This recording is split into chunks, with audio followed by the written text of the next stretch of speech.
natural gas, when it's sourced through fracking, which a lot of this imported gas that we're talking about bringing into Kerry would be produced through fracking. Now, fracking basically is an extraordinarily environmentally destructive way of extracting gas.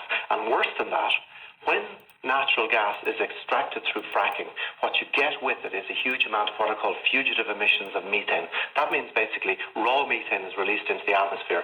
And so from an environmental point of view, and if you're worried about climate and emissions, you would actually be better off burning coal than burning fracked gas. That's how dangerous fracked gas is.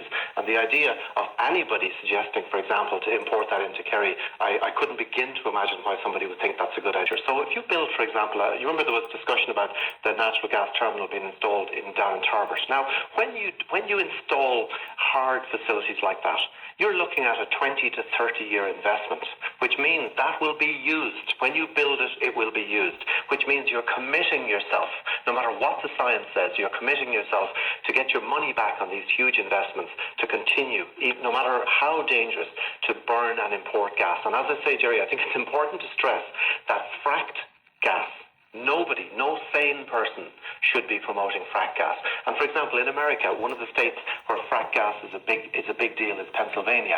And all the groups, not just the environmental groups, but also the various civil rights groups are screaming at people like Ireland to stop importing gas from Pennsylvania, because what it's doing, Jerry, locally in Pennsylvania and states like that where the fracking is, their local water streams are being destroyed by it, and they're experiencing air pollution and huge levels of methane. So the last thing we should do is to import probably one of the most dangerous forms of fossil fuel at the moment. We've got to find a pathway away from that. So these companies will buy it where it's cheapest, and the cheapest form of gas in the world is fracked gas, because it basically is extracted by underground explosions. So when Mike says that Fortress Energy will continue to import cheap energy, he's absolutely right.